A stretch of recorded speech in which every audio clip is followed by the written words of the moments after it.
Welcome everybody to meeting 4 of the Traffic Mitigation and Safety Task Force being held today, July 31st, 2024 at 2 p.m. Let's stand for the Pledge of Allegiance. To the flag of the United States of America, and to the republic for which it stands, one nation, under God, indivisible, with liberty and justice for all. Thank you so much. And I'm going to hand it over to our chairs in just a moment, but if you might indulge me, we have our agenda. Is this available for folks? Do you know? Yeah. Okay.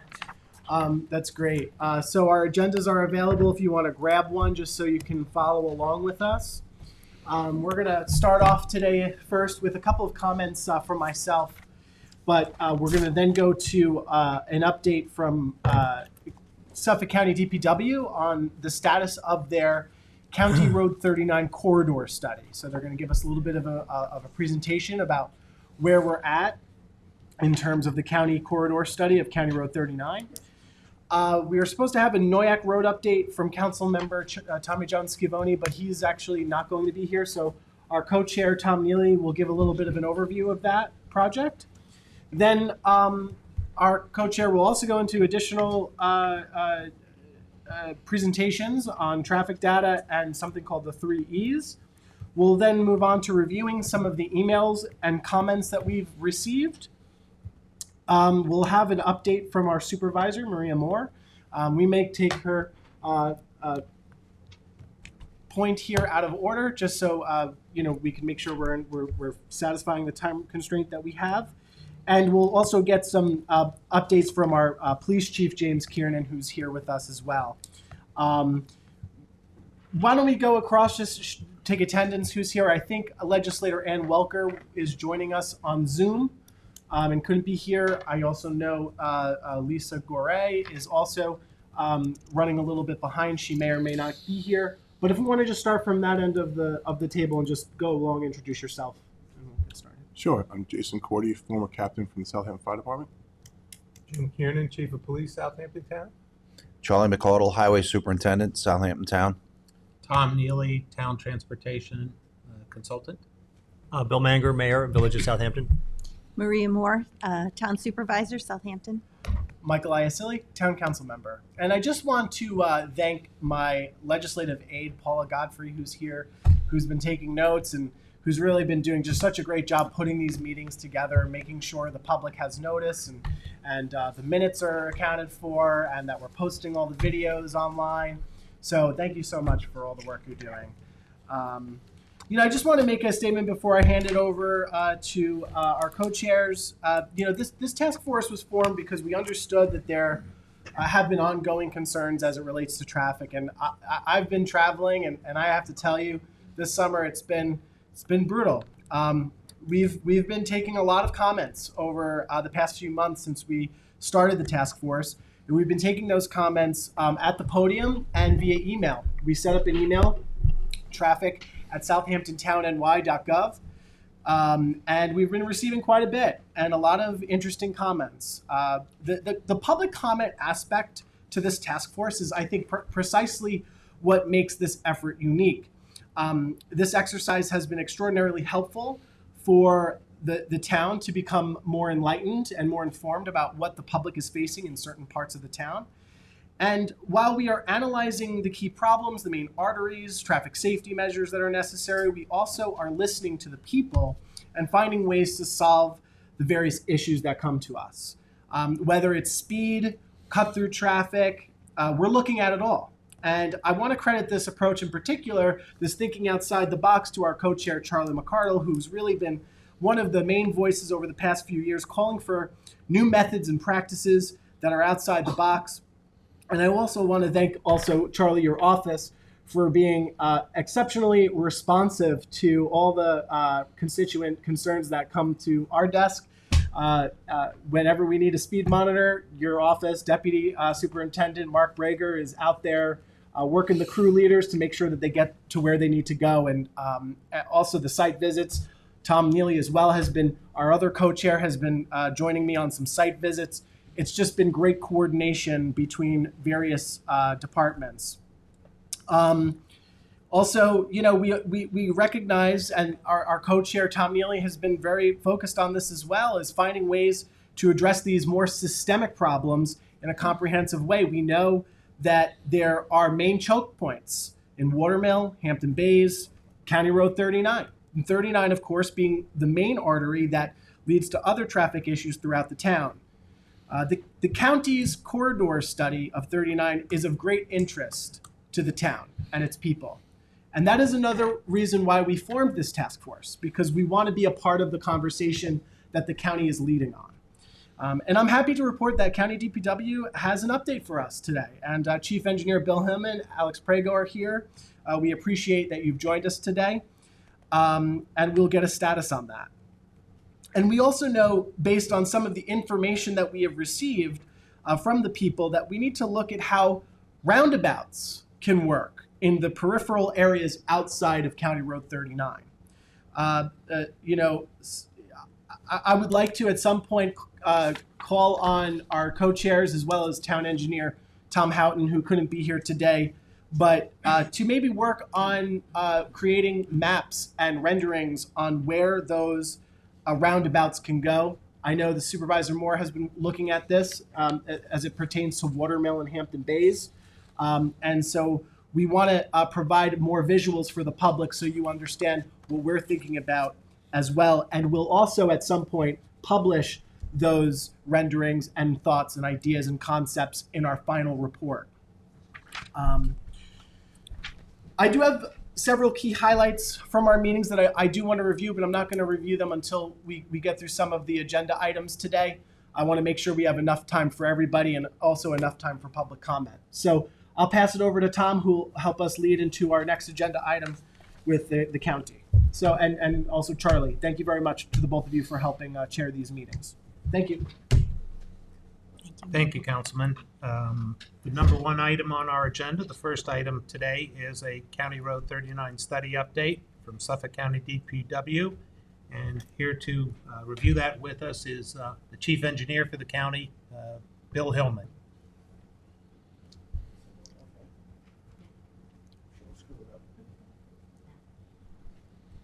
Good afternoon.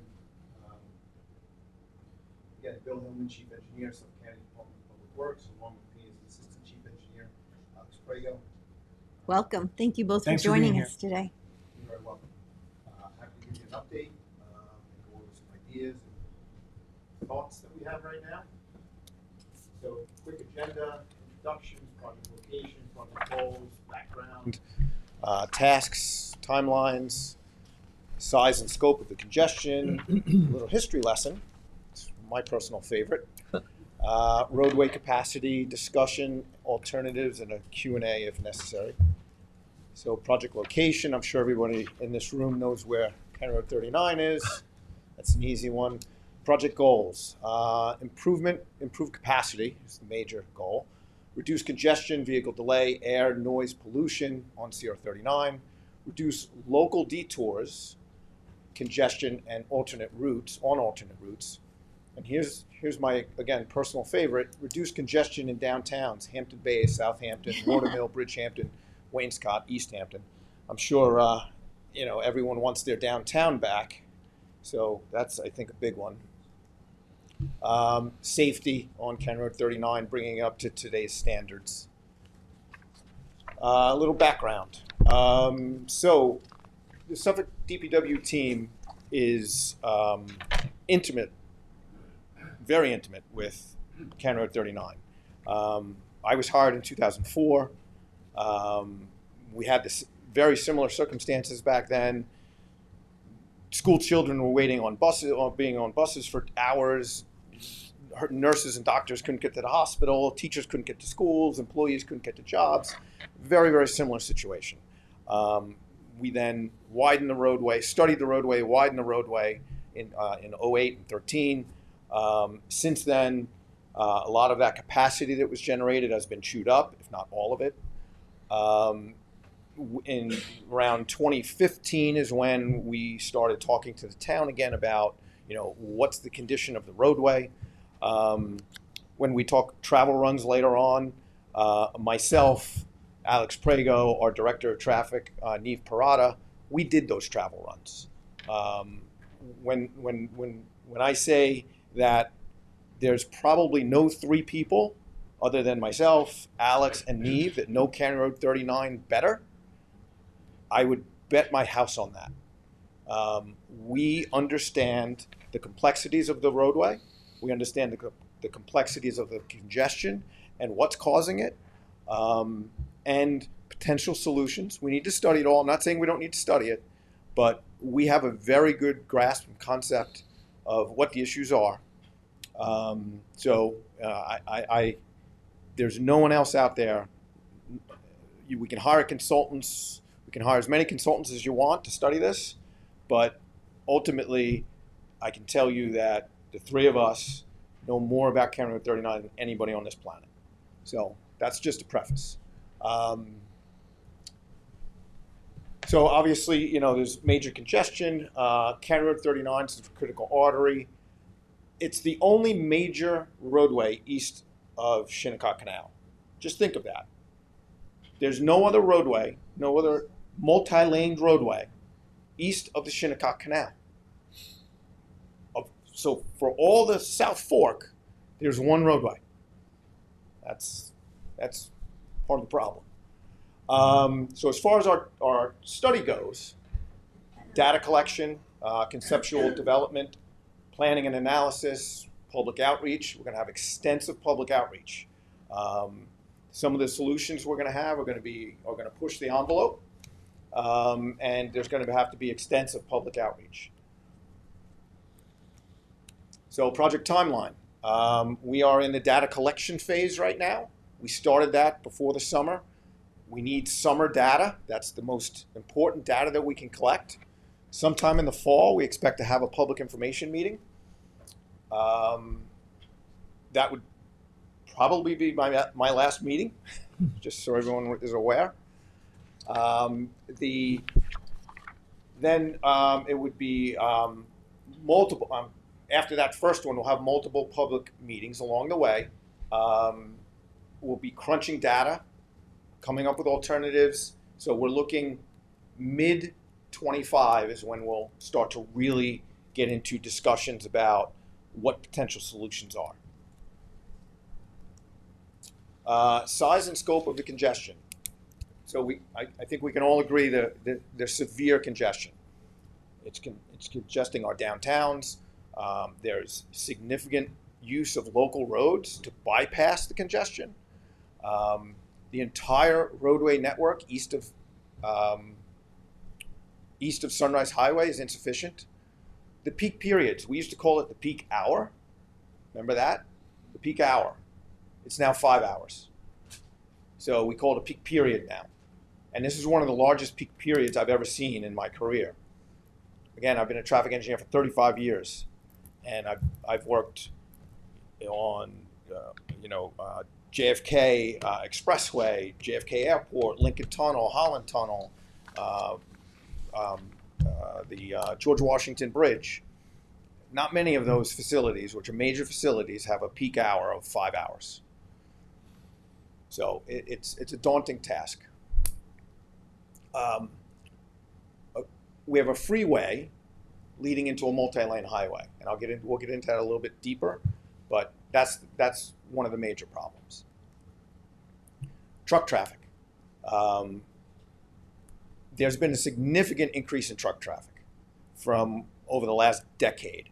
When we widened in 08 and 13, we did not have to accommodate this type of truck traffic, and that's a major difference in the increase in traffic that we've seen from the early 2000s to now.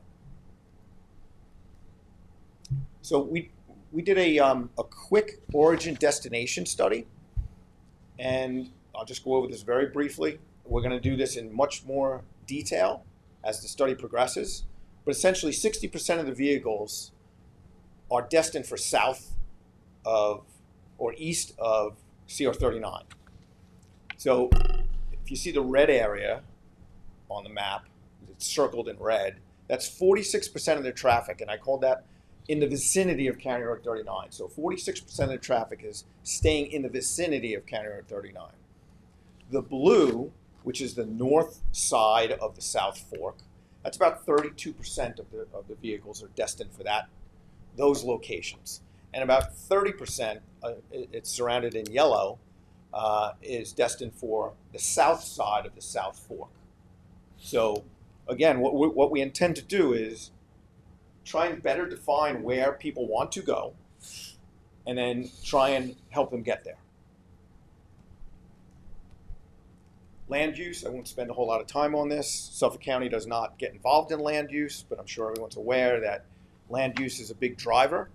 And both the town of Southampton and town of East Hampton, I think, do a very good job at managing land use. And it really needs to continue, and maybe some innovative ideas on that end could help.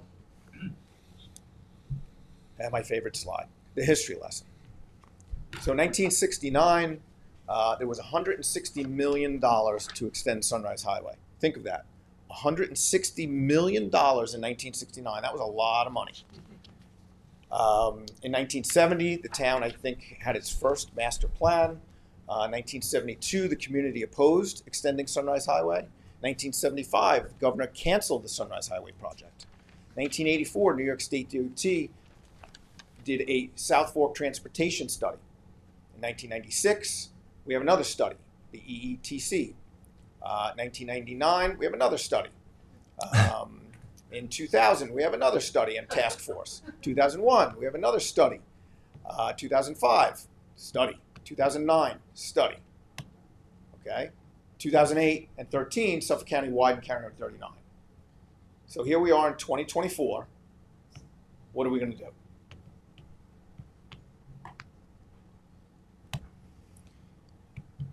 Actually, this is my favorite slide. So in 1984, New York State DOT's study had some very, very good conclusions, and they still apply today. Public transit on its own cannot solve this problem. We often hear, let's put more people on trains and buses. That's a part of it, but nowhere near the ability to handle the amount of volume that needs to come onto the South Fork. The study concluded solutions to the transportation problems on the South Fork cannot be confined or limited to only East End roadways or just the state system. The situation must be viewed from an area-wide and statewide perspective. Viable alternatives include construction of village bypasses, new roadways, possibly on the Long Island Railroad or Long Island Railroad right-of-way, a combination of all those things, roadway improvements, alternative routing, transit improvements. So all those things still apply. And here's the kicker. The study concluded it was not possible at this time to build consensus on the South Fork community, which would lead to a constructible transportation solution. And that's why we've been studying it for 30 years. So again, I go back to real quick, flashing signals, travel runs. Back in 2015, the county was asked to, see if we could flash signals to make things better. Along with flashing signals comes limiting left turns, limiting side street movements. You now need to have a police presence on site, flashing lights. People are standing in the street. So it did not work well because of those things. People slowed down at the intersections. It wasn't like you removed the signal and it was just free flow. There were all these distractions to the driver. So we did travel runs where we came out at 5 a.m. and just kept doing loops. And we essentially determined that, so we had data before the signals were turned on, then we had data while the signals were turned on.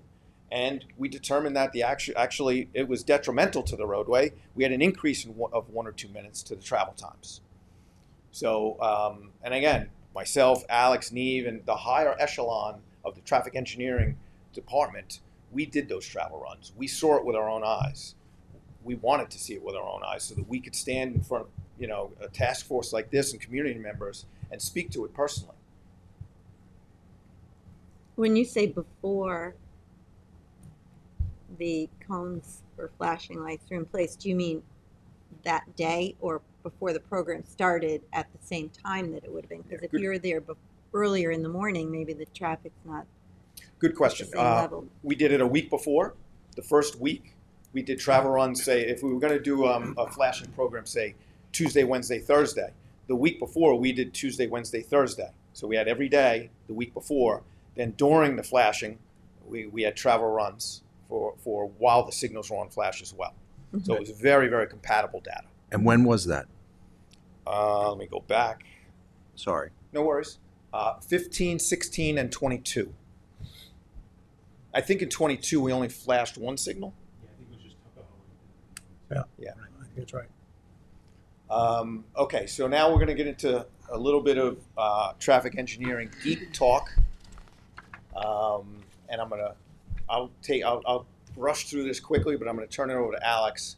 So the thing that I want to stress is, if you look at the top table, these are theoretical numbers out of textbooks, okay, and it's me and Alex sit around during lunch and we talk about this stuff, and we talk about how we have a real world situation matching up with our textbooks, and it's amazing to us how we see it just flow. So anyway, we have a freeway that can handle around 2,800 vehicles per lane, and you have Sunrise Highway coming in, so that's 4,800 vehicles feeding County Road 39. County Road 39 is not a freeway, it's a multi-laned highway. Well, that can only handle, I can't even see that, 2,900 vehicles? Yeah. So there's a difference per lane of 750 vehicles per hour. So that's 1,500 vehicles when you multiply it by 2 lanes. 1,500 vehicles per hour could be on Sunrise Highway that are destined for County Road 39. So that's a difference of 750 vehicles per lane. And that's the problem. You have this freeway leading to a multi-laned highway. And Alex, I'll turn it over to you to. Yeah, so we could talk about what the difference is You between want to come to the mic because I think they're recording. the differences between a freeway and a multi-lane highway. What are those differences? Well, we know Sunrise Highway, multiple lanes, wide shoulders, no driveways, no side streets, nothing like that to impede the flow. As you get to County Road 39, you end up on a multi-lane highway where now you have almost no shoulder. You have friction from driveways and side streets. Now that's what reduces that capacity down. Again, these theoretical numbers of about 750 per lane. Now, when we talk about capacity, we have theoretical capacity. Then you have what actually you can count. So we talk about capacity, but then you also talk about how many people actually pass a certain point in a road. So when somebody counts a road, they're actually counting the number of vehicles that pass by a point. Well, if you're on bumper-to-bumper traffic, it's not always moving so well. So the volume sometimes is not meeting what people want to do. So there's a very distinct thing, what a count is versus what the demand is versus what the capacity is. Mm-hmm. So when we look at this table, you can see the total capacity of the freeway is 4,400. The multi-lane would be about 2,900. Now, if you look at what we actually counted on Sunrise Highway was 2,900. So that tells me, again, we're sitting here and that number jumped out of the page at me. I couldn't believe it. That number is almost identical to the capacity of the multi-lane highway at 2,900 as well. So that tells us right now that County Road 39 is metering Sunrise Highway. It's bringing it in that way. And that's what you see right at about Hill Station Road. Mm-hmm. You see it right there. That's almost the exact spot where you have the gas station and you have the side street. That's where you see a lot of the delays occurring. East of that, I'm not going to say it's pure free flow speed or anything like that, but that is where a lot of that backup occurs. The vast majority of that backup occurs. And we saw that with our travel runs. When we did the before and after, the vast, vast majority of the delay was west of Hill Station Road. That's right where that point is. So that's a very important thing. But as you go further down the slide, you start seeing things like drawn from Montauk Highway. We know that people on Montauk Highway through Hampton Bays that don't really want to be on Montauk Highway and Hampton Bays. They want to be on County Road 39 and Sunrise Highway. So we know if you improve capacity to County Road 39, you're going to be pulling against some unmet demand from Montauk Highway. Also, this additional unmet demand that is sitting in traffic on Montauk Highway going all the Sunrise Highway west of Hill Station Road. So again, you improve County Road 39, you're pulling more traffic on there. So we don't have to just improve County Road 39 to the traffic that we can count on it today. It's what traffic wants to be there today and wants to be there in the near future. So that's as we get into these public meetings, these kind of things are going to be very important. Things capacity versus demand versus what you actually count on the road.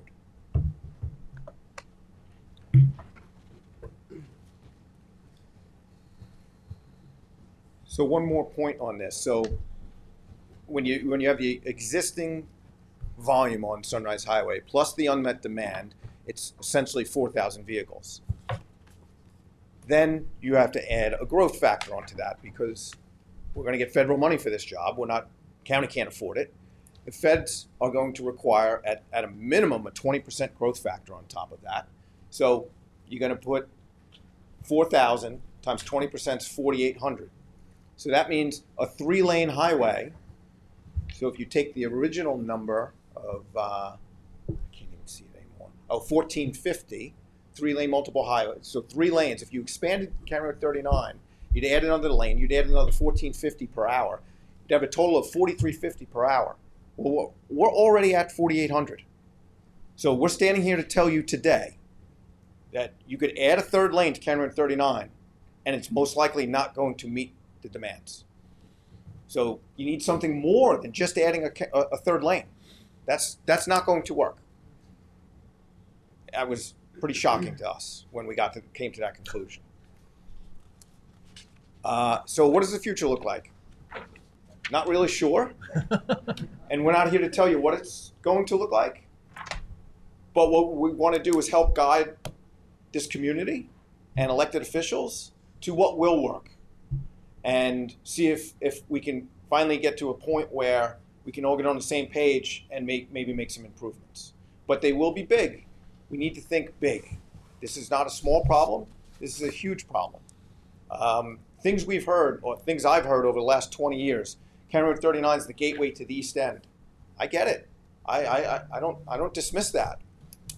But we need to think big. If you want to solve the problem, it's going to have to be big.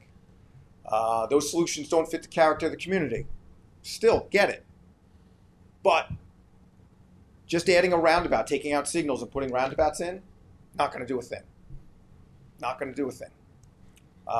So I close, I'm not going to close, but I'll close this slide with, you can't be everything to everyone. We're either going to solve the problems or we're going to leave the community the way it is because of the character of the community. And those are decisions beyond us. We're engineers. We don't make those decisions. We can tell you what's going to fix the roadways and fix the capacity. Whether the community wants to do it, that's not a D. That's not an R. You know, these aren't. A lot of times these get politicized. As engineers, these are just issues for us, and I just hope that this community can put those political issues aside and get to a point where we can talk real solutions. Whether those real solutions ever materialize or not to be determined, or yet to be determined. But let's talk non-politics. That would be my. I'm retiring in 3 months, so I'm speaking, free. So with that as a base, I just want to go back real quick to the project goals.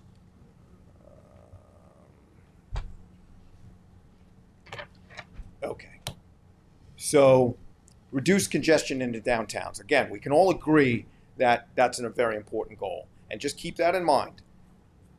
If we could wave a magic wand and fix County Road 39, what did we do?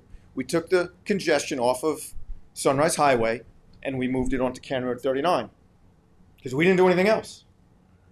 So that's all going to be on Montauk Highway. It's going to be going up County Road 52, Sandy Hollow Road, County Road 38. They're going to be making lefts on Shrubland and trying to weave their way through. That's all going to continue to happen because we didn't solve the problem. We did something. We improved County Road 39. People will probably be able to get to Southampton a little bit better. Bridgehampton may be a little bit better, but we didn't solve any problems. All right, so how do we achieve these goals? Alternate routes, to me, there's got to be some combination of alternate routes, improvements to County Road 39, transit has to be involved as well, workforce housing, land use, all those things it has to be a holistic approach. So while it's a County Road 39 study, it needs to be so much more. And what do those alternative routes look like? I'm not sure. Are we gonna build something on the railroad? Okay, I highly doubt that's gonna happen. However, it's an option. LIPA right away. That may be a very good solution. All right. I'm sure the people that live adjacent to that right away are not going to be happy. But again, back to you can't make everyone happy. All right. So what are those alternate routes look like? I'm not sure, but we're going to have to explore them. We're going to have to vet them with the public and see what is the least bad choice. All right. I mean, none of these choices are going to be good, but what's the least bad choice? Maybe it's a combination of those things too, because the LIPA right-of-way might go in one direction, but we need another road in another direction. So maybe some town road or county road has to get improved beyond what we would want it to be. So there's going to be some tough choices. Specific to County Road 39, what might that look like? If 3 lanes aren't going to work, I mean, elevated roadway. You know, that sounds crazy. Our commissioner talks about a tunnel. I mean, there's nothing off the table at the moment. We have everything on the table. And trust me when I tell you, the congestion, the seriousness of the congestion warrants this type of discussion if you want to solve the problem. You know, I liken the South Fork to the Cape up in Massachusetts. Very, very similar. You have a canal, you have 2 bridges going over it, and then not a whole lot of options after that. And they live with it. You know, if this community says, we're good, take all your engineering solutions and go away, and you want to live with the congestion, that's an option. You know, the null alternative, when we study this, the null alternative, the do nothing alternative is an option. But you got to accept it and then move on and say, we're going to just live with the traffic. I mean, when you go to the BQE in Manhattan, there's no solving those problems. You know, those you live with the congestion. So that's some of the solutions that might be out there. They're going to be tough. They're going to be hard pills to swallow. We'll define them in much greater detail at some point in the near future. But again, I can tell you they will be something like that. They will be large, extensive. That's it. Appreciate your comments, Bill and Alex, and having worked with you guys since 2005, I will say you're always honest. And that's why you're never going to run for office. Okay? Absolutely right. Chief Engineer, I wanted just to, and if anybody had a question, I just want to ask if we're not considering a 3rd lane, which I think would actually not be a good idea, to 39. Our last meeting, Jay Fitzpatrick, who's here in the room, did give a presentation of a larger scope of ideas that utilize or explore the LIPA right away, explore the LIRR. Is County DPW working in the process of talking to the LIRR or LIPA as for possible improvements, what we can and cannot do? We will. We haven't yet. Okay. We're just not there yet. We're collecting data. Until we can legitimately say, what can we handle on County Road 39? What do we need to move off to some other roadway? Mm-hmm. We can't really have a legitimate discussion. Right. And there are other solutions on County Road 39. For example, we could have you'd have to eliminate left turns on County Road 39, but you could have an express lane essentially down the middle. There'd be barriers on each side, but you would, people destined for the end of, or for some other alternative route. Say we were able to develop an alternative route on a LIPA right-of-way. Well, we got to get them from the Sunrise Highway to this LIPA right-of-way. Well, maybe that section of roadway of County Road 39 needs to be completely rethought and have an expressway down that. Drastic change, I get it, but we now move the traffic from Sunrise to this LIPA right-of-way. So there's going to be opportunities. I'm not saying County Road 39 will have no improvement, and maybe there are something less than an elevated roadway or a tunnel. There are those options as well. If I could follow up, Bill, little more serious note. We have worked together for an awful lot of years, and seeing that long list of studies and proposals and ideas over the years, as part of this committee's work, I've drafted something which is a list of all the infrastructure proposals, ideas, concept plans that have been developed over the years. Not as comprehensive as yours. I'm going to have to take a few off of your notes there. But so I have two kind of questions. I assume you're working very closely with the DOT. That was going to be part of your original RFP, and obviously County Road 39 ends right where 27 begins. So I would presume DOT is or will be involved in these discussions going forward.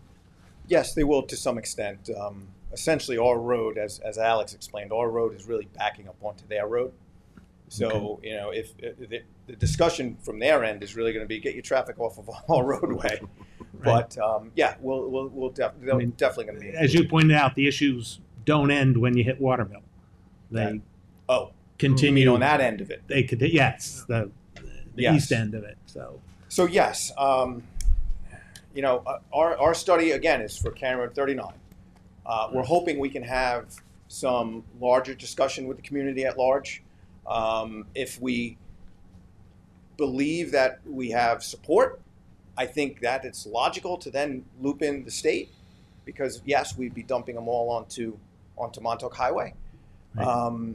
I think it's incumbent upon the county to kind of vet a lot of this before we start investing a lot of time with others.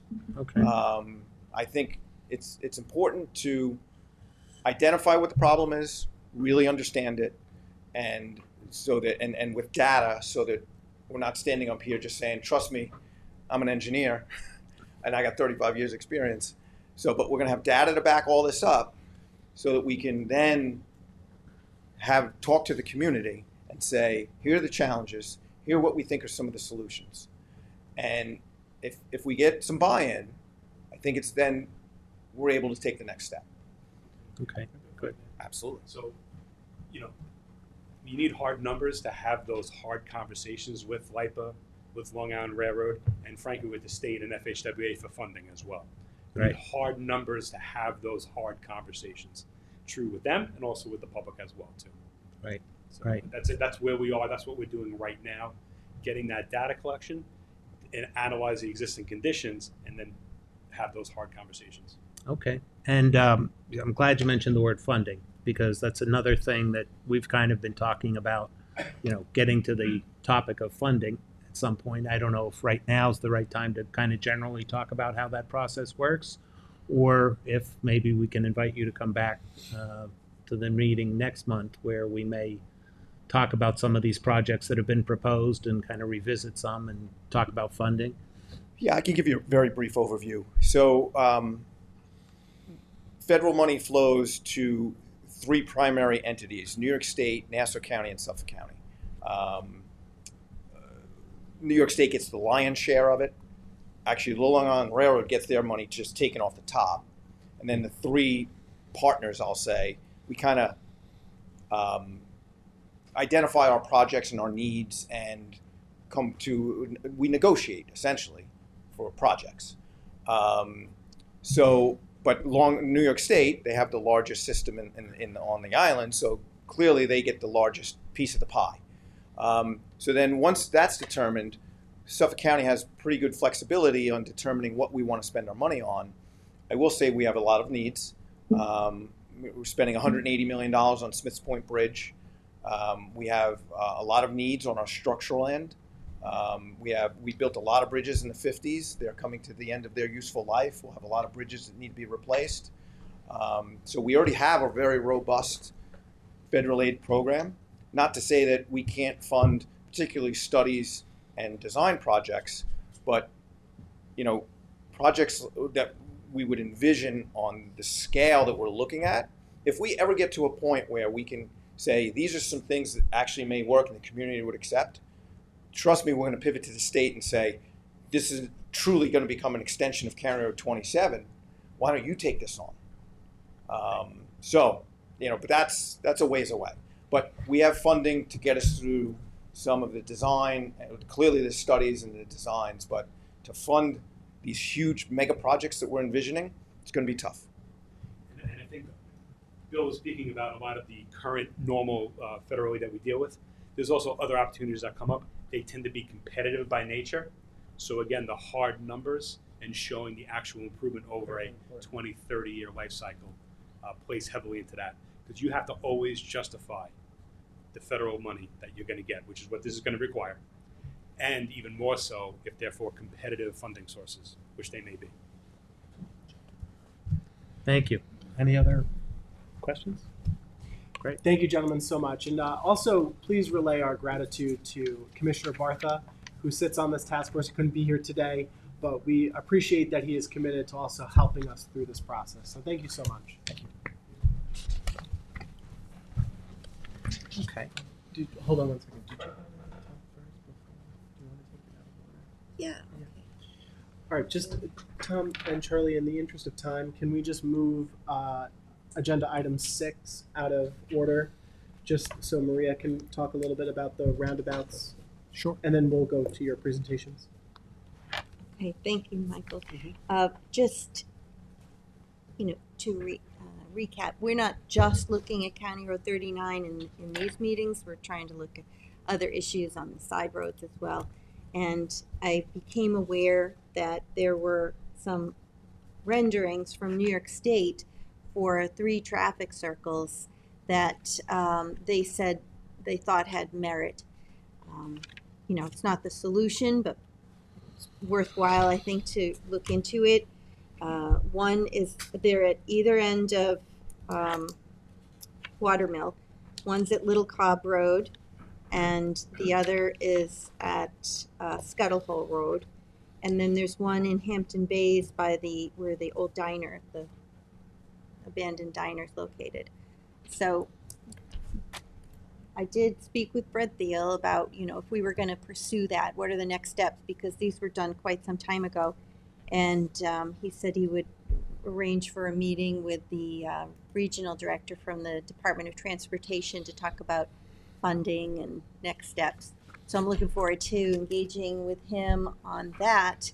And speaking about this with Tom Neely, he let us know that there were also some designs in place for Bridgehampton and Hedda Pond, Deerfield Road.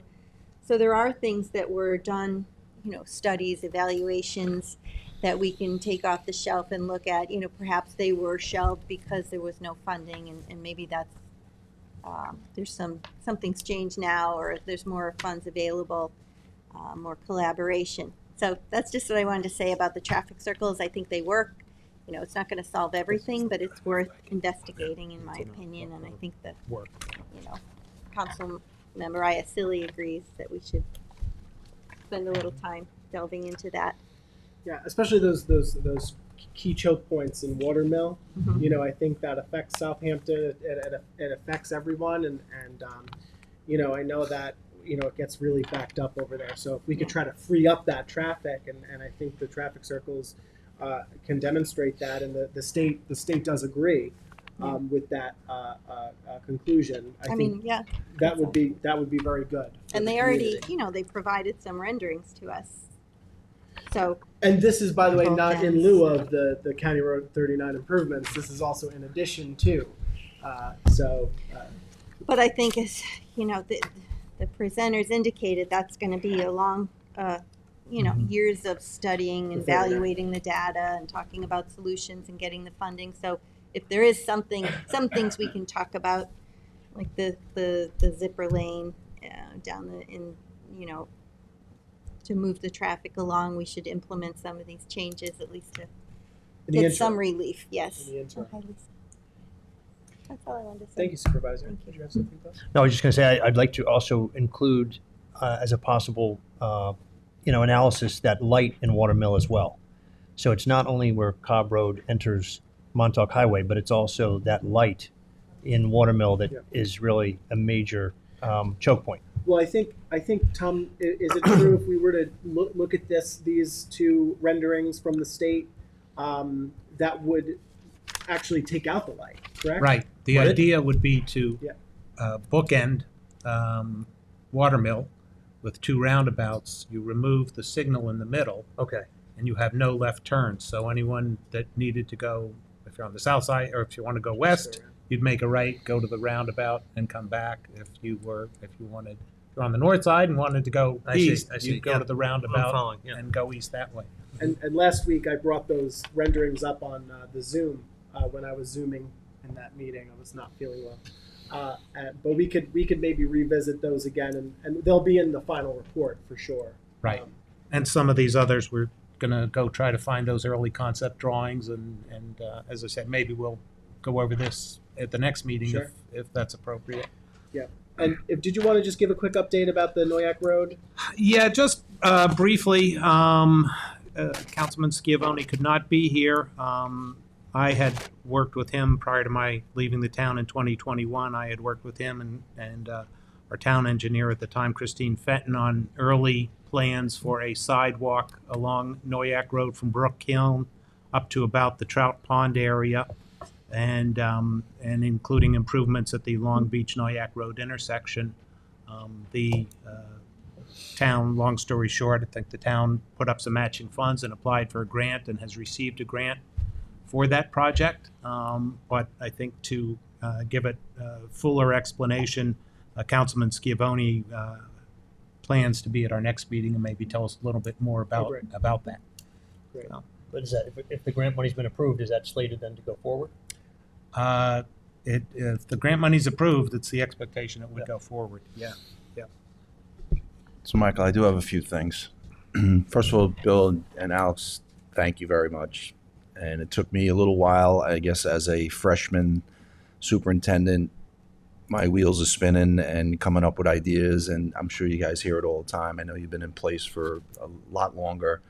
So I do appreciate your thoughts and putting me in place on some of my ideas, which is fine.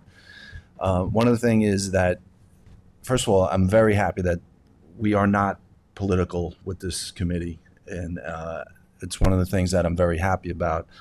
The problem with the traffic has no political lines at all. It affects us all, and it is a mixed barrel up here, which is good. A lot of what you talked about is the morning traffic, and I think the mayor would agree. We have a tremendous problem in the afternoon, which is in reverse of what you're saying. We have 39 leading into Sunrise, which becomes the drag strip to get out of town. So I just hope as the study continues that the thoughts of the afternoon continue. You brought up the numbers on the capacity, and it just brings me back. And again, I know I'm a freshman here. My thoughts on, and I would hope Maria could maybe have the town attorney look, if we were to come up with a plan where the trade people could not start work in the town of Southampton until 9:30 a.m., and if we get our colleagues to the east to agree, and maybe in East Hampton town, the vendors can't start till 10 a.m., although that peak hour that you talked about would now become 6 hours, I think the capacity on 39 it'd be less but longer, and maybe the congestion would work. I don't know. I'm trying to think of something to solve that. If we spread out who's allowed to be there or who's going to be there at different times, that might help.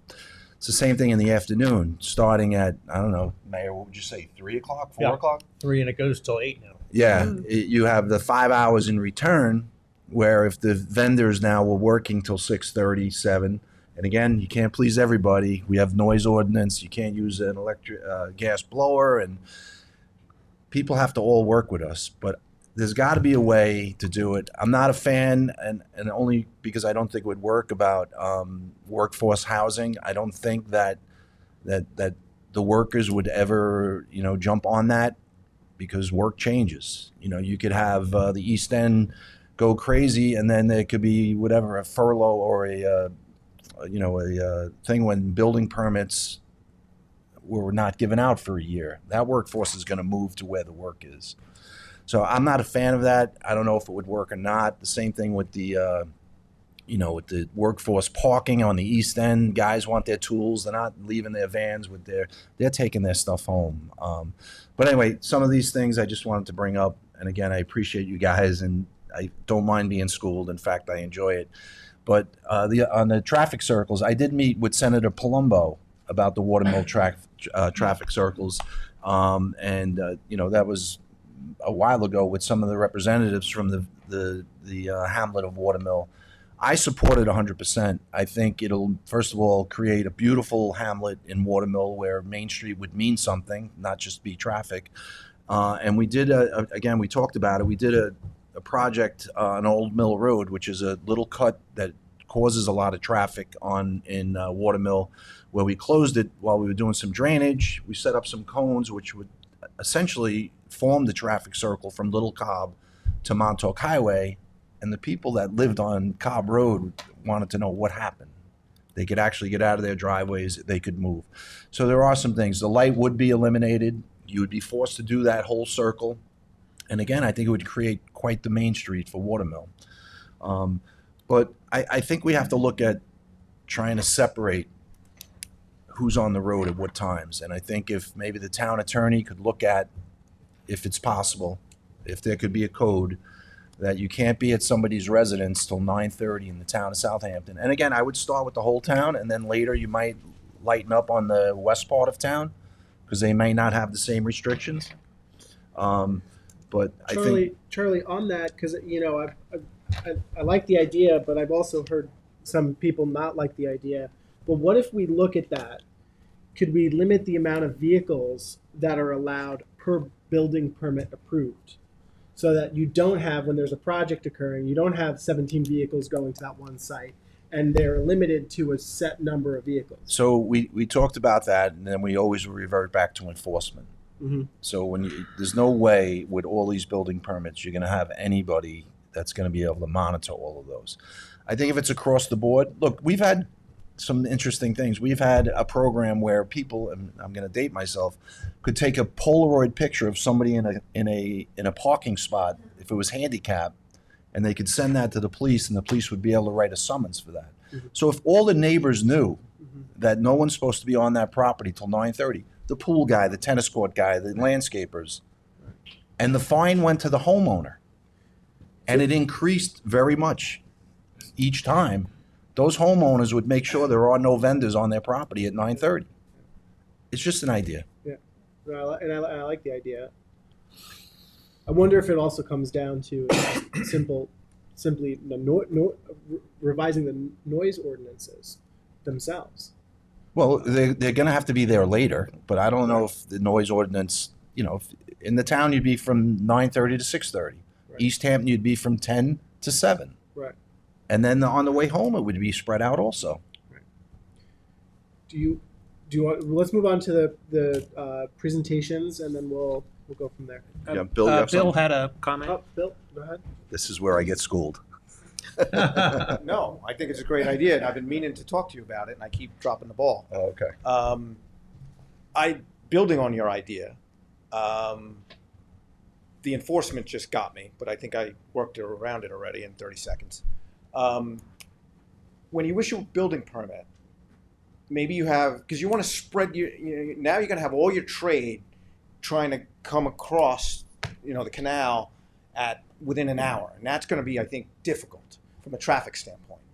But what you could do is have different zones within the town, and in this zone you can start at 8:30, in this zone you can start at 9, in this zone you can start at 9:30, then 10. And now you can still enforce within the zone. The people who live in that zone know when their start time is, and you've spread the traffic out. That's a good idea. Yeah, so, well, you started it. Yeah, I think there's a lot to be considered on that. The towns and villages that have changed their noise ordinances, which were enacted as quality of life ordinances for the residents. I don't think the towns and the villages created those. But that, that's why we have public hearings, and that's why we do things. The staggered hours concept is currently used more in office settings. Whether that's appropriate to try out here. We did make some efforts to get the schools to change their hours a little bit some years ago, but weren't terribly successful. Although some of their administrators have changed their individual work hours. And here at Town Hall, we have some employees that are change their hours a little bit. So there may be an opportunity to explore that option and explore the, office worker type option as well. But Charlie, I will speak with the town attorney's office about it and have them Thanks. look into it. And we can have a work session on it. That's great. Okay. Thank you, Maria. So Yeah, we'll move on. move on. The next item, I'd like to present some additional traffic data. And is that the same, and the 3 E's are in this, or? And the 3 E's Okay. are part of this. All right, Yes. cool. The first half will be on some more traffic information. And the second part, we'll talk about the 3 E's.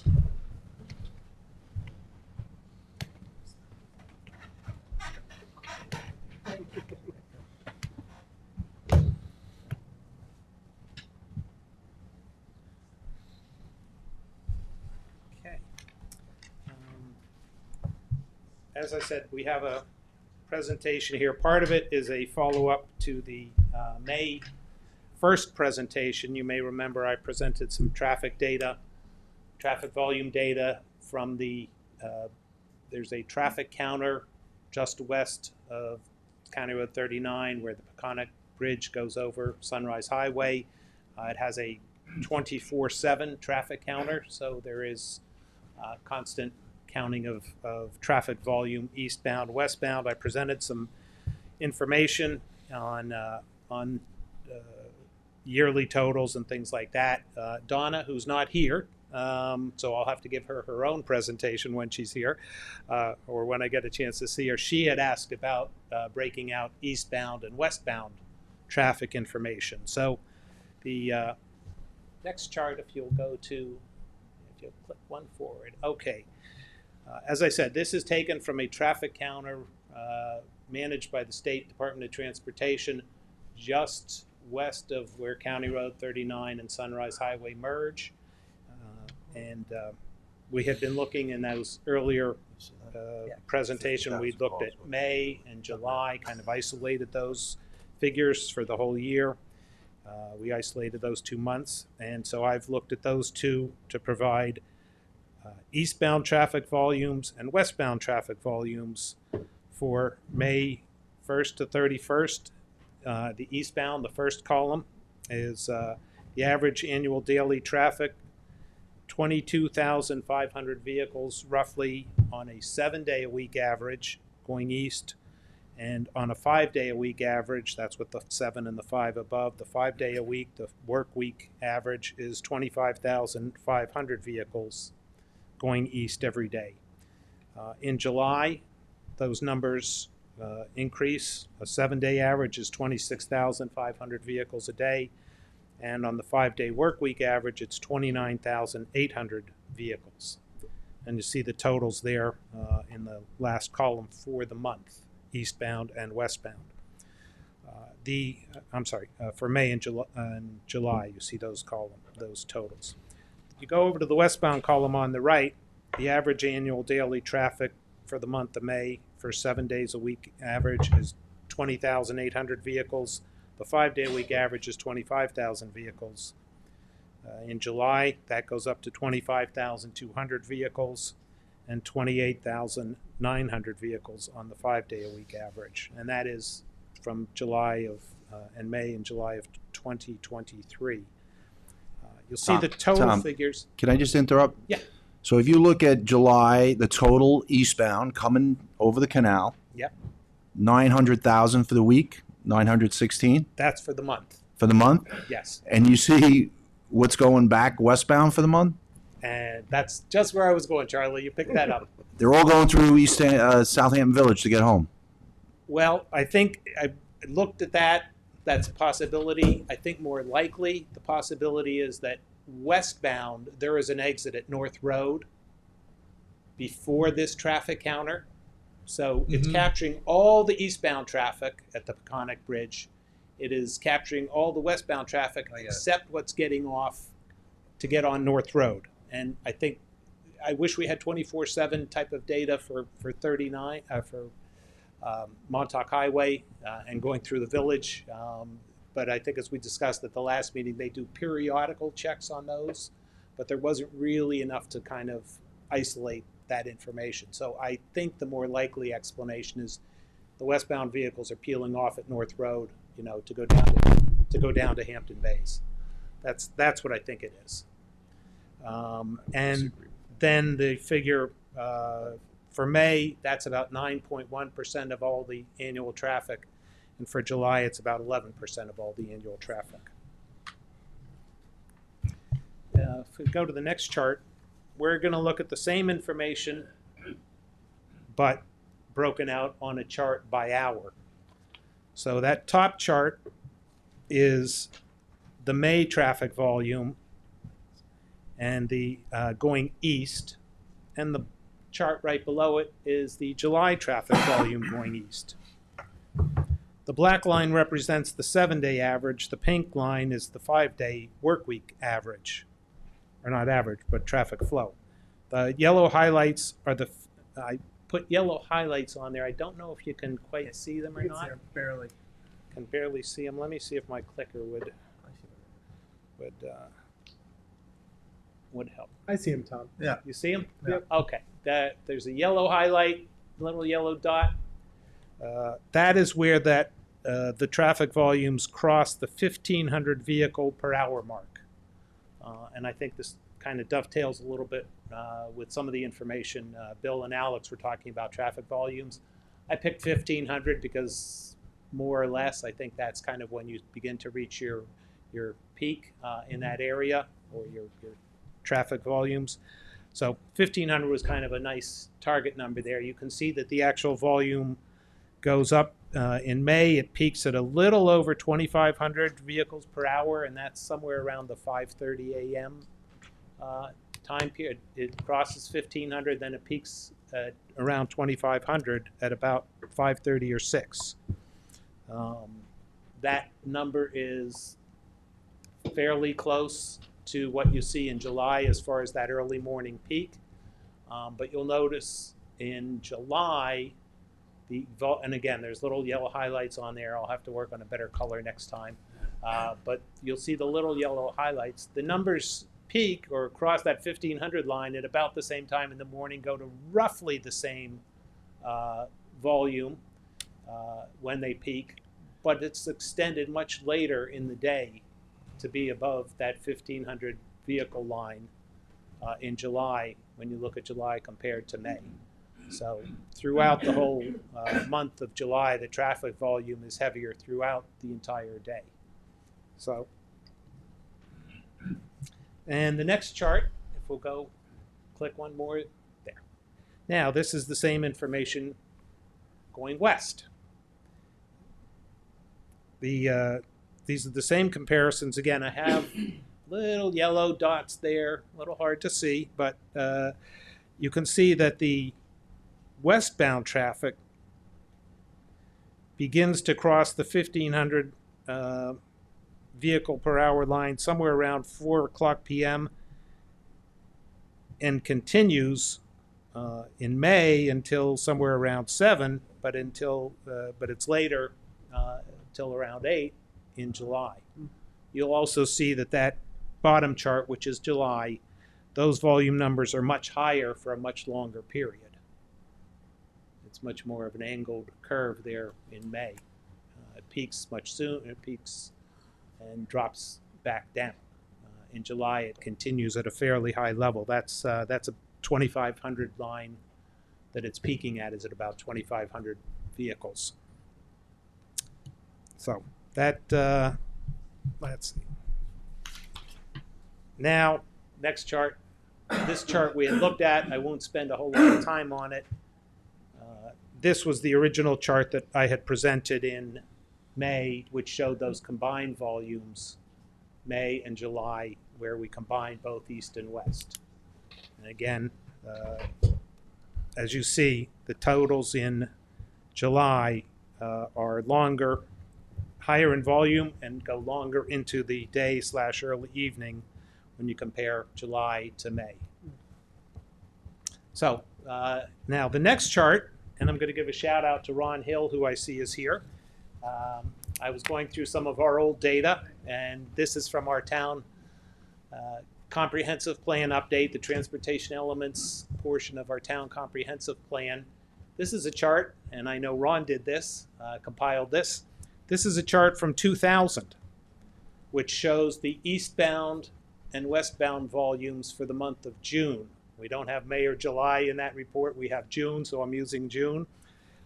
This shows, and I think you can see pretty quickly, the numbers were peaking and then dropped down a lot more, both eastbound and westbound, than they did 23 years later in 2020.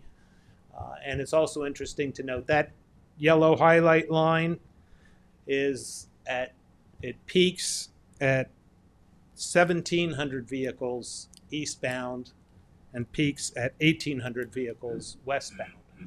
So we saw the peaks on the early ones were up in the 2,500, 3,000 vehicle range. Now, remember, the road was widened, a lane was added in each direction between 2000 and 2023. As you know, Bill mentioned, there was widening in 2008 and 2013. But the peak volumes were much less and much shorter periods of time 23 years ago. And just to, again, pick up on something Bill talked about, I have been gathering some information. It's not actually part of my presentation, but based on what he was talking about, I wanted to share some information. I've been looking up census data for East Hampton Town and Southampton Town, because as we know, one of the core reasons for the traffic volume increases are increased population. In 1990, the town of Southampton population, according to the census, was 45,351 people. In 2020, it's 69,036 people. So that was a 52% increase in the town population in 30 years. In East Hampton Town, couldn't find the 1990 data, so I have the 2000 data. Was East Hampton Town had a population of 21,457.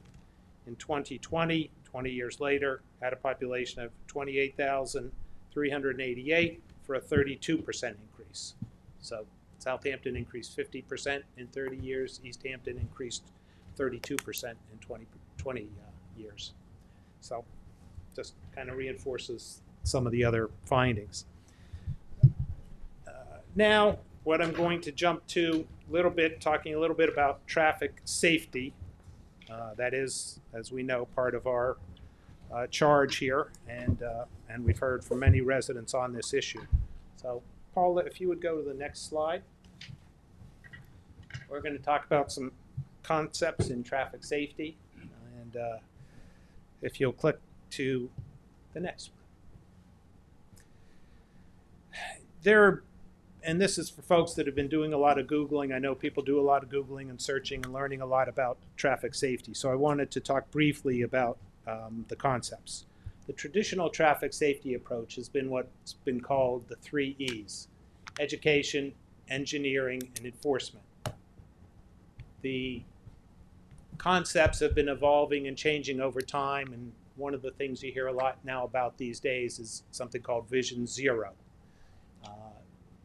As I said, it's kind of an evolution. Some people might say it's a revolution in the approach to traffic safety issues. But Paula, if you would go to the next slide. This is kind of your traditional view. You have your engineering of the roads and of the highways. You have your education, which in this case is driver training class, and can also be supplemented by things like the Mothers Against Drunk Driving effort and the Governor's Traffic Safety Committee effort, where they run advertising about, safe driving and no texting and no drinking and no driving. And then you have the third leg, which is the enforcement aspect, which is the chief and his folks getting out there and writing tickets and catching people, driving badly. That's kind of been the traditional approach to it. We use proven traffic engineering principles when designing and managing the roads, and you couple that with law enforcement and consumer education for the safety of all road users. And when we talk about all road users, we're talking about motorists, bicyclists, pedestrians, and public transit users. Another aspect of this complementary concept is something called complete streets, which is a similar approach where you need to take everybody into account when you're designing your roads. The town in 2011 actually took the first steps towards adopting a complete streets approach to our roadway design, and we'll maybe talk about that further at another meeting. If you could go to the next one. Okay. What's evolved or evolving now is the concept Vision Zero. You've been seeing a lot about this, reading a lot about it. There's been a lot of coverage of it. This slide, what is Vision Zero? Vision Zero is a strategy to eliminate all traffic fatalities and severe injuries while increasing safe, healthy, equitable mobility for all.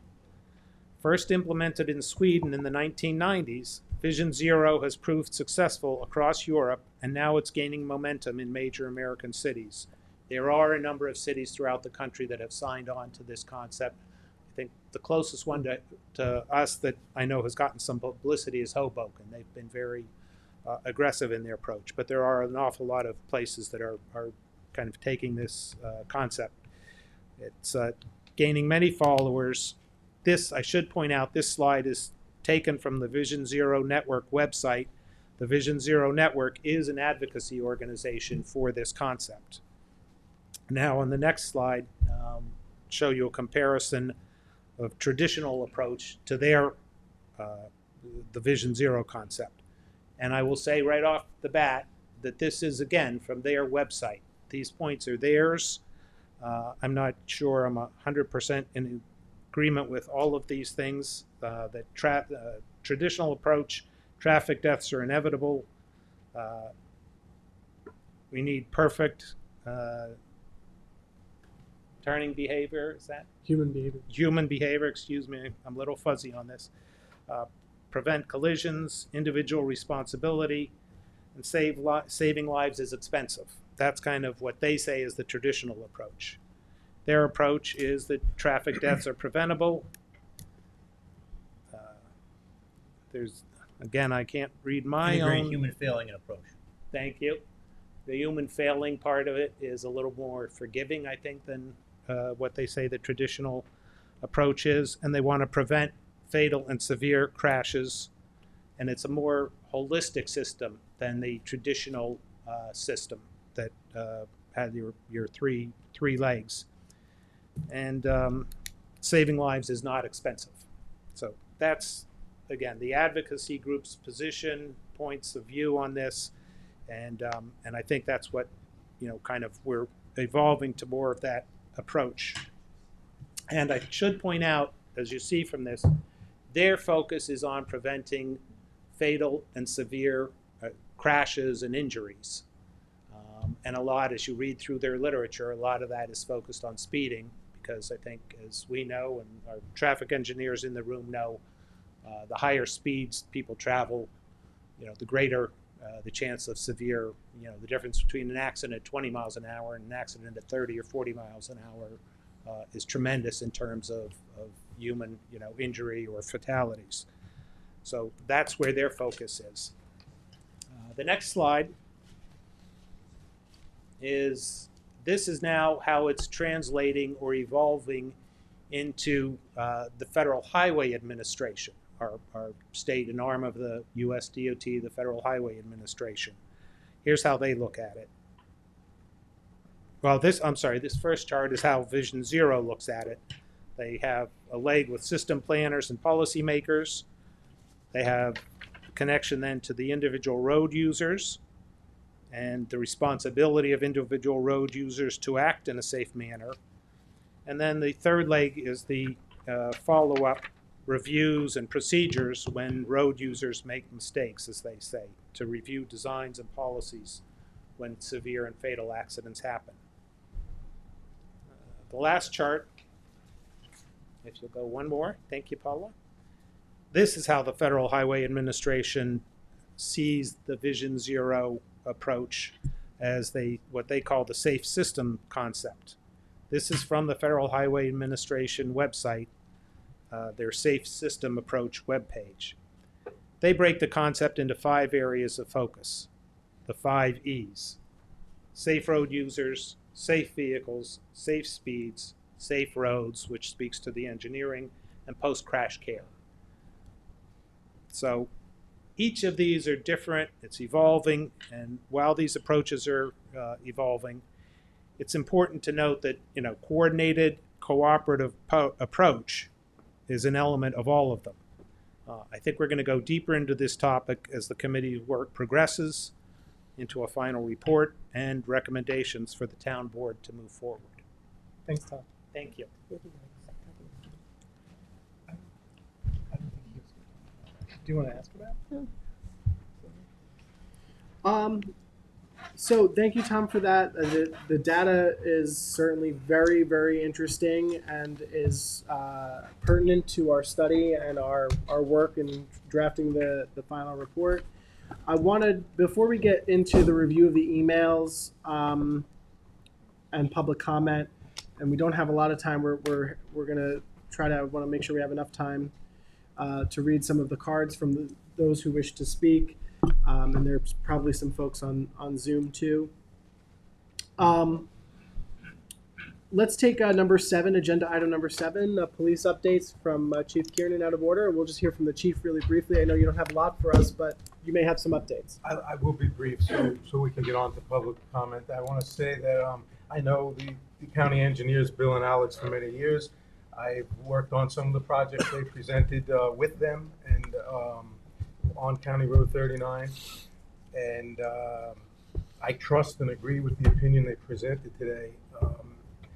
But from my from my perspective, although we may need to be patient and tolerant of the congestion at the moment and for the immediate future, we do not have to tolerate the aggressive driving. We do not have to tolerate the takeover of neighborhoods during those 5-hour prime time, peak periods, PPs.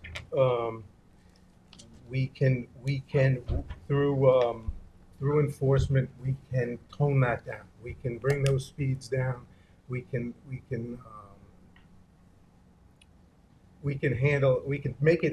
make people fear coming here and speeding through our roads. We can do that. We do need police officers, and it's happening. The police department is growing. We've been budgeted for 106 police officers this entire year, and we've only been operating with 97, 98, 99. That's not anybody's fault. We just recently had a police academy, a police test come out, and a police academy starts August 16th. So August 16th, we're going to be back to 106, and I hope we're going to continue to grow in the next year and the year after. And that growth is going to mean traffic enforcement, more traffic enforcement. So I just wanted to say that, and Did you want to mention the grant or not right now? the grant. Of the LPRs. The LPR grant, well, there's 2 grants. One grant, there's a there's a technology grant we received from New York State, which we are going to use, and the mayor will be happy about this because we're going to use that. We have a robust drone program. And when County Road 39 has an accident, it closes down for hours and then the village becomes immobile. our grant, we're gonna use that particular technology grant on a drone that will now do our crime scenes from the air and do it within a fraction of the time that we're doing it now, waiting for the state police and the county medical examiner to come and help us with the crime scene. Now our own drone operators will be doing those things on our own and in much faster So time. those would be for accidents on 39? Is that For correct? accidents, Or wherever, we're everywhere? everywhere in the town, and including all the villages will have access to those operators and technology. The other grants, no, that's. I think that was the main. That was the one. Yeah. Thank you, Chief. I really appreciate that. And we just want to have a review. Tom has a printout. Do you have the printout, Tom, of the emails? I sure do. Before we get to that, Tom, I just want to go over a couple of communications that have come by the task force. There are others, but just in the interest of time, I'm going to read a few, and I'm going to also distill them. I'm not going to include everything in them in terms of the language, but I will get to the basic gist of all these communications. One came from the Watermill CAC. They said that since the town appears to have a plan or concept plan for the entire back road system north and south of the highway, can these plans be shared with the community so the residents can better understand what the town long-term goals are regarding these roads? Is the goal to use the residential back roads as an auxiliary highway as a means to alleviating traffic on 39 or 27? Do we have a plan? I'm not sure of a plan. I don't know what she's referring, Tom? they're I think referring maybe to. just, I think there was some discussion about some of the intersections up in the Deerfield, Head of Pond, Lower Seven Ponds area, but there's no Okay. plan that I'm aware of. Okay. The CAC would request speed monitors at either end of the hamlet at Route 27. The CAC would ask the town to consider uniform speed limits of 30 miles per hour throughout the entire hamlet of Watermill, both on the back roads and on Route 27. Although we can't dictate the speed limit on Route 27. That's No. a state road, so. And that was lowered to 40 a couple of years ago from 45. Right. Okay. Roundabouts at either end of the hamlet on Route 27 were introduced at the last meeting, and we talked about it again today. Something being considered by the town. Are these plans to gather community input about this proposal, and when would that occur? So these aren't official town plans. We're just evaluating it. We're looking at it. And Charlie, you had something you want to add? They may be referring to, we had a thought about the traffic circle at Lower and Upper Seven Ponds. But, Okay. But that needs to have private property used, so that's still in the works. And we're adding a turning lane going west off of Head of Pond to Upper Sevens. Okay. Will there be any CAC input on that? Or I met with them, we Okay. spoke. They want to see the plans. I haven't gotten them from our engineer yet. Okay. But it's pretty simple stuff. Okay.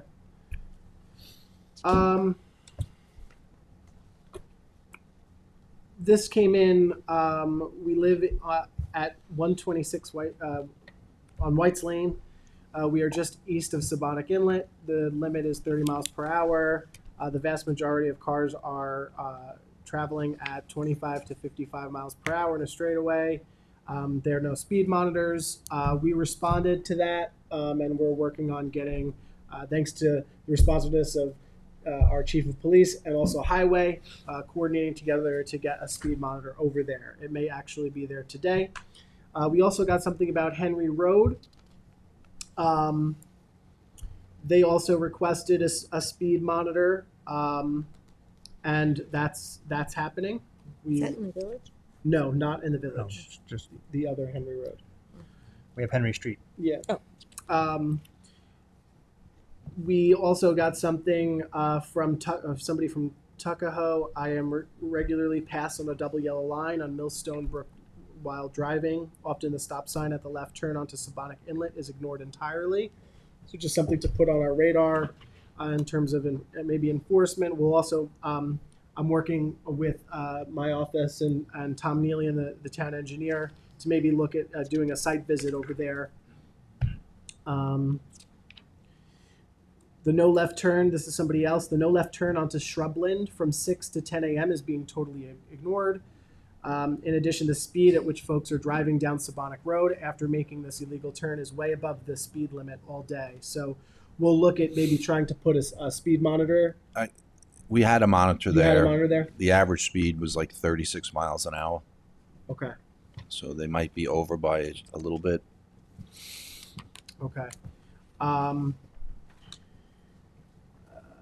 This person is a resident on Mitchell Lane in Bridgehampton. I'm sure you are already considering it closely, but I urge you to help with the traffic on Mitchell Lane, which has become untenable with the nonstop construction, rampant development. Is there no limit? It has become difficult to leave the driveway. I have had to move my bedroom to the basement.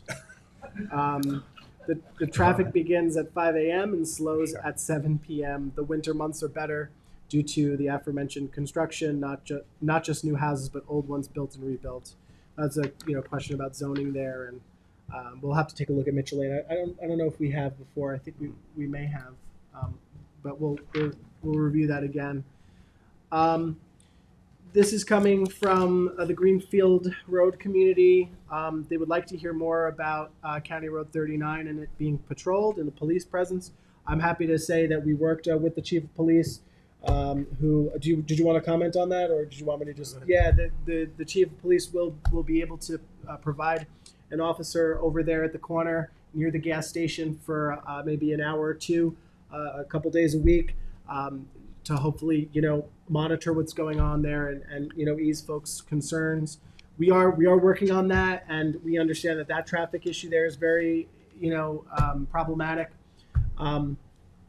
Councilman Bill Pell recently actually, and the highway department met with DPW about Greenfield Road, discussed possible options of opening the mouth of that street to maybe enhance visibility. I don't know if anything has come of that. I think that would be a difficult task for the town to do, but we are looking at all different areas of that particular matter, and we hope, and we're still collaborating with the county executive's office as well, with county DPW, so we do hope to have some sort of solution on that. I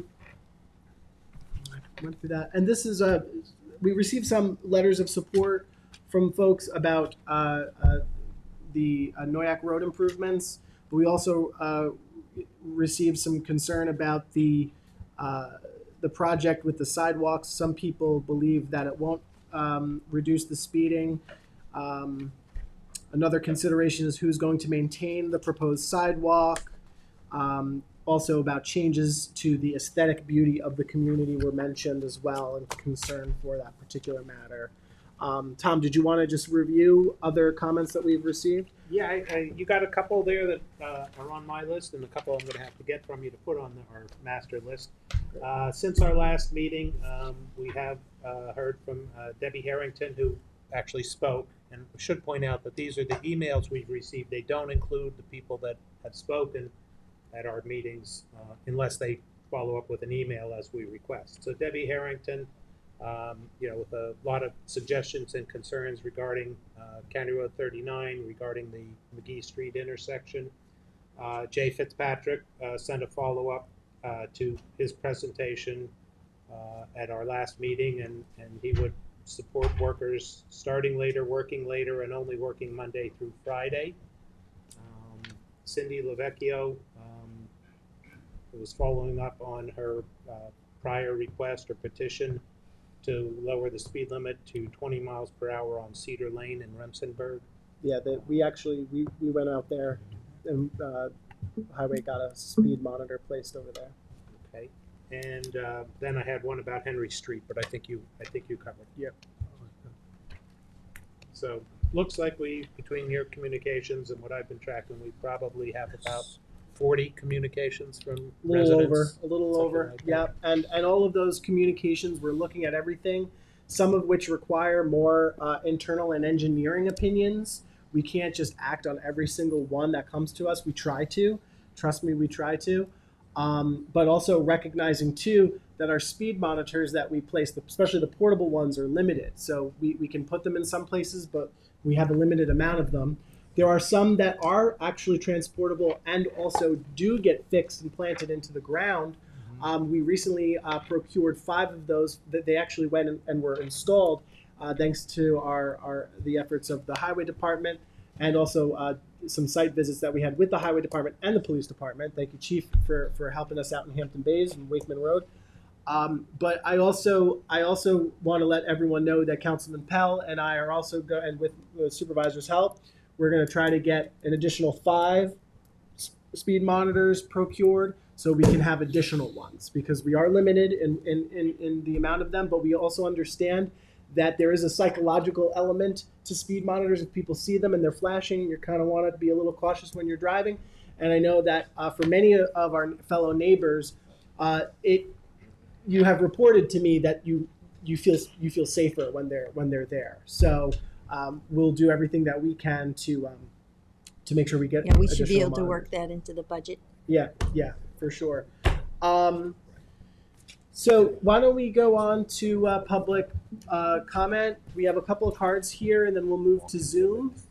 The first person is, and by the way, you'll have 3 minutes, and then you'll wrap up. So what? Yeah, I'll do it. Thank you, though. Thank you. No, you mean wrap up in 3 minutes. Oh, yes. Not 3 minutes, then wrap up. Yeah. Okay. We'll try our best. I like to be, courteous of everybody who came out. Thank you for being here, by the way. This is really for all of you to express some of your issues and frustrations with the traffic and for us to figure out how we can be helpful. So Larry Aiden is up first. And again, you have 3 minutes. Please don't start the clock till I get to it. Yep. Hi, I'm Larry Adam. This is my wife, Claire. We are full-time residents at 653 Halsey Lane in Bridgehampton. I'm going to do most of the talking. She'll tell me if I forget anything. She also adds a little more gravitas to this. I also, just to say at the beginning, I work in media and entertainment. I've never been in one of these things, but I'd say this to Maria, whose office was so responsive to me. You actually, and many of you look exactly like your headshots, which is very rare these days. My emphasis, and I'm glad the conversation steered into safety. We've been in that town for over 25 years, and there is a stretch between Mecox and Paul's on Halsey, which I know some of you know, where the speed limit's 30, and I would say the average speed is 50. And I have reached out to the Southampton Town Police a number of times. I just have to say, Chief, you guys have always been incredibly, there's civility and responsiveness.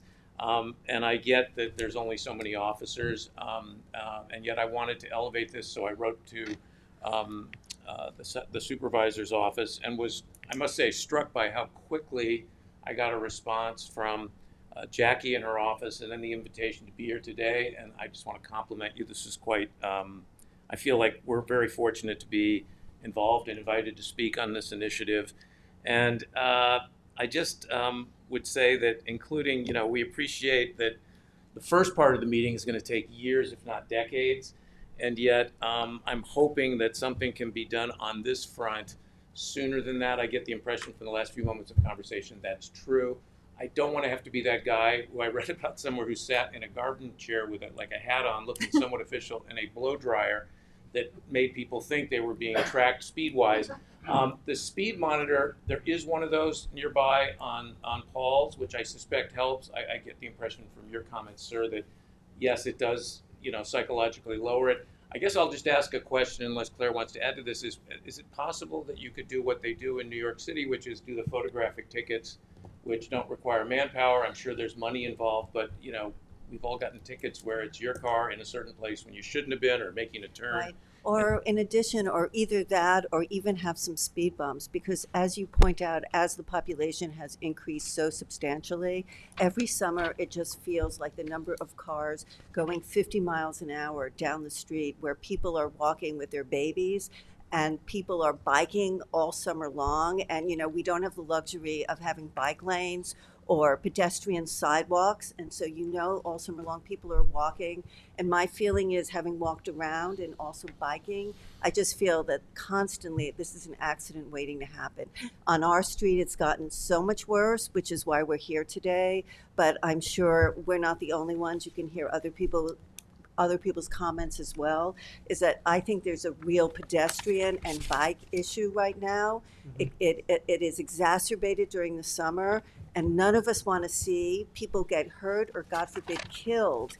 And something needs to be done about that. So is there a speed monitor on your street? No, So There's just around the corner on Paul's Lane. right, Yes. but not they're on our Halsey. street. They're We're on on Halsey. Halsey could use one, and again, Could I we say get this one with of great respect, because I know we're not the only, Can we move lots of one? others are affected by this, but there was somebody, I believe, the police were discreet about it, but we heard from neighbors, somebody was killed about 2 years ago, either a pedestrian or a biker down the road closer to Paul's, and we don't know for sure exactly which No, it was, but yeah, it was still. It was closer to Mecox. Well, it was close. No, it was on Halsey, but closer to Paul's than to Oh, Mecox, okay. towards the. Yeah, Anyway, thank you. For yeah, the we opportunity would love speak. to see something on our street, bottom line, if that's Really appreciate possible. this. Thank you. We would appreciate that. Thank you very much. Thank you for We coming appreciate it. today. No, Thank you you. for having us. Thank you. And you were Claire, right? Claire. Okay, so Do you have the okay, address, I- Michael? Yes, I do. Jackie was great. Thank you. Oh, she is wonderful. So we have no more cards. So we'll move to Zoom. Did you? I didn't know I had to sign. Yes, if you want to speak, there's Jackie was in the front. You could fill out a card if you wanted to speak. Paula will get you one. If yeah, What's the other one? She could just introduce herself. that's okay. I know, but we do have to have a record of what you're saying too. But no, if you don't mind, let her give you a card. And actually, while you're doing that, let me just go over a couple of things in summary while you fill that out. I just want to, based on some of the public comments you mentioned, speed cameras. We've been actively talking about that. This group. So with that, I want to kind of emphasize just several main highlights that I think are going to be reflected into our final report, as well as just generally what our mission here has been.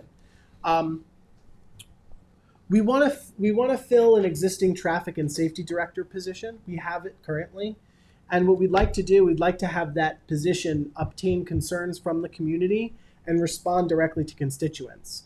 And that it's a way for that position to the person who's ever in that position to coordinate with the highway department, the town engineer, the police department. Right now, the way it works is, you could contact Charlie's office, but most of the time people contact our office. But what we really need to do is we need to take, I think more of a scientific approach to some of this work, and also make sure that there is somebody who's active. That's their job, to actively coordinate with the highway department, with the police department, and town engineer, because we're all, as council members, supervisor, we're all stretched thin. We all are focusing on a lot of different things, so it's not very efficient for us to handle every single comment that comes to us regarding traffic safety. But if somebody's job is to actually coordinate that issue, we hope that could be the case. So we want to fill that position. We are looking at speed cameras on 39 for traffic safety. That would require some state enabling legislation. There are alternatives to those cameras that we're looking at, and those are ongoing conversations that I'm having with the chief, the police chief, and our town attorney's office. We mentioned this before. We want to invest in more speed monitors. We hope to do that. We want to look at also interim. Thank you, Paula. Interim traffic measures to County Road 39 until the county project begins. Can we look at cones? Can we look at circles, especially where it backs up on 39 and North Sea Road? Can we look at something in the interim time frame before the project begins to help mitigate some of the existing issues that we're facing? And I know for the next meeting, our co-chair Charlie McCardle will present on something that he's thinking about. We have to look at zoning and permitting. I think with respect to the questions of zoning on 39, we should resort to the 2015 planning study that was done, and maybe bring on our planning director Shearer to discuss that with us. Can we limit the amount of vehicles that are allowed per building permit? I mentioned that earlier. Should we have a specific pass, like an easy pass for non-residential contractors? That's something else we should think about. And by the way, it's not just my ideas. These are things that have been brought up through these meetings as a summary to all of you and to all those listening. Can we reinstate no left turns from the side roads onto 39 for safety mitigation. Let's look further into staggered work hours or noise ordinance changes. Worker staging areas have also been mentioned, where workers can keep some of their materials and then get on public transit. In line with the 3 E's, which is educational, can we put on more PSAs, public service announcements? We hope to work with our partners with CTV, our audiovisual team, to maybe put on some traffic safety videos for the public to remind people that it's summertime, be courteous, etc. We need more police officers. We mentioned that, but we need them specifically for traffic violations and complaints, which we do have the police department does have a good job handling. But what the issue is volume. So that's really that's an external issue of the police department. This is a volume issue. We reviewed the data. You saw the information in front of you. So we really need to get at the more systemic issues of traffic, and also expanding the county's on-demand bus program. I think it's a great tool. The county unveiled a couple of years ago the on-demand bus, which runs between Sag Harbor and Southampton. A lot of people use it. I think it's been very successful. I'd like to maybe at some point in the future get sort of an update on how successful the program is running currently, and what is the feasibility in expanding. I know they recently expanded in East Hampton. Let's see how that's running, and maybe we can think about including Bridgehampton Commons and maybe Hampton Bays in the future. That's for another time to discuss that, but it's something I think would be really, really important. You had your comment, and you are Miss McLaughlin? No, my name is Martha McClanahan. McClanahan. I live in Southampton, and I've heard many interesting ideas, but they all seem to focus on County Road 39. I live on Gin Lane. My friend Bruce Bachman lives on Oxpasture Road. My son lives on Lee Avenue, and he cannot get home. The traffic in the village, Job's Lane, Windmill Lane, you've talked nothing about the fact that Southampton Village is being seriously choked. Absolutely. To take 40 minutes from my house to go to dinner in Hampton Bays is really it's ruining the village. People don't want to go out at night. You've really got to do something about the village. Thank you.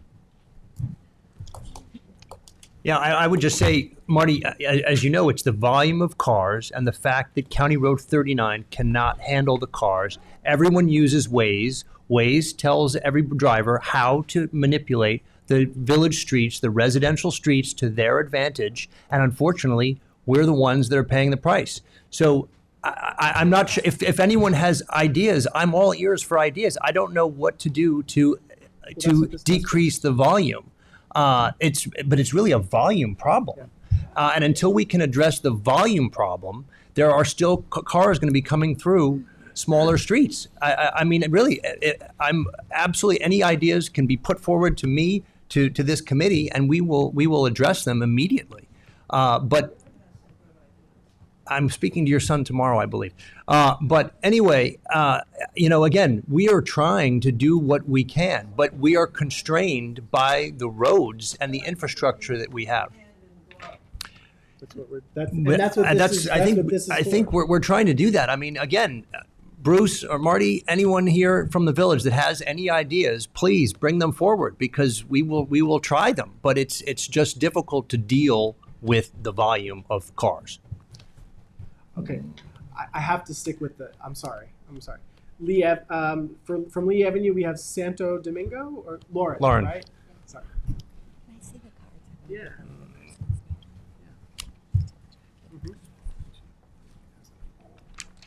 I wasn't planning on saying anything. Thank you very much, you guys too, for your presentation. Let's see. I did want to say I really appreciated your presentation, and I think that's why some of our Southampton Village people are here today, because we really wanted to understand what's going to happen on the County Road 39. We were feeling like maybe our problems could be solved if that problem were alleviated. So I think we're here today to be like, what's the proposal? What's happening? And I think it's kind of clear that nothing's happening in the town that's going to alleviate the problem in the village, at least for a really long time. And I agree with thinking big, and I'm all about big projects, and I think that it's something we really need to look at. But I also really agreed with Maria Moore, who was approaching it. It seemed like a parallel path and doing small things that would make a meaningful difference. So roundabouts, things like that. I mean, I think that it's important to have a parallel path while we're waiting for something big to be doing small things. So I felt that is very inspiring. I think we all feel that way. Yeah, and it's great, and I think they will make a difference. And I also, I don't have the name of the slide, but when Mr. Neely was presenting, Mr. McCardle, you called out there was a discrepancy in the numbers between eastbound and westbound, and you suggested that perhaps some of that peel off are westbound traffic that's going through the village. And Mr. Neely, we don't have clear data on that subject, but I think that's something we should really look at, especially as it pertains to Lee, because I think we could probably unofficially and unscientifically tell you that traffic, the westbound traffic, is coming through our small neighborhood. And Mr. and Mrs. Aiden on Halsey Neck, you can have our speed monitor, because we no longer need it. Because where we used to have a speed problem on our street, we now have a problem. Like Mrs. McClanahan said, we cannot get in and out of our driveway, we cannot move. The traffic averages 2 to 3 miles per hour. If you're on the north side of the street, we can't exit. So I appreciate what you once felt. I wish we had the days of speeding traffic. We have, traffic is just not moving at all. And I also appreciate, Chief Kiernan, that you're adding new police officers, because I felt like in the past, whenever we brought stuff up, it always came down to enforcement. So I'm really happy to be here, that we'll be adding new police officers. And when we add some of these suggestions that we've made, things like no left turn from the estate section onto Hill Road, no through traffic or commercial traffic through the estate section, things like this, proposals that we've all had and supported that were really rejected because we didn't have enforcement. So I feel like with the addition of new police officers, maybe enforcement on some of these things can happen, and then the changes also can happen. And 3 minutes, if you could just wrap yeah, up. and I was just going to say, and my 13-year-old son is going to be really excited to hear about the drone program. That's awesome. And we have your contact information?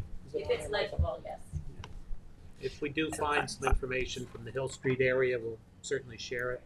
Just have your address, you don't have your phone number. Okay. Email, something. You could talk to Tom after. And I just want to add one thing. So, Lauren, we have actually added no truck traffic on certain routes, such as Ox Pasture and Halsey Neck Lane, and we've put signs up about the weight of the trucks. And I actually do have a team on the police force in the village that specifically goes out with actually the weights and measures to again give these people tickets if they are driving on those streets. But again, it's difficult to be everywhere at every moment. But we actually did add those restrictions on streets just in the last year, and we purchased the weights and measuring equipment to weigh those vehicles so that we can give them tickets for using those streets. So we do have a team that's doing that, and obviously we just need to do more of that. All right. But thank you very much. We do have to move on to our Zoom. So Kevin, is there anybody on Zoom? Because we only have this room until 4 o'clock. Okay. Look at that. All right. So let me just wrap up with saying we're hoping to have our next meeting late August, early September. We don't have an official date yet, but we'll work on it. Did we have a date? We did have a date. Sorry about that. I'll wait for Paula to get that date. But we have a couple of items on the agenda that may be of interest. We're going to be reviewing some previous studies that the town had done in the past but shelved, and they're collecting dust. We want to see, is there any merit to any of these? Also, our co-chair, Charlie McCardle, will be presenting on a possible cone model program on 39. We'll have a funding discussion, how we could get state funding and federal funding for some of the projects and how that process actually, what it entails. And maybe also looking at co-chair Neely has some ideas about County Road 80, right, in Hampton Bays. Right. So that's what's on our agenda for next month. Feel free again to write us at traffic@southamptontowny.gov. And we, our co-chairs and our chief and myself and many of our members look at those emails. Even if you don't get you'll get a response because there's an automatic response. But we're looking at everything that comes through, and it's actually helping advise us on how we move forward with our final report. So I'm not sure. Do we have a date or? September 18th. September 18th is our next meeting 4 o'clock. at 4 o'clock, right here. And there'll be, again, public portion where you can come and provide comment to us. We thank you for attending, and we hope to see you soon. Take care. Thank you.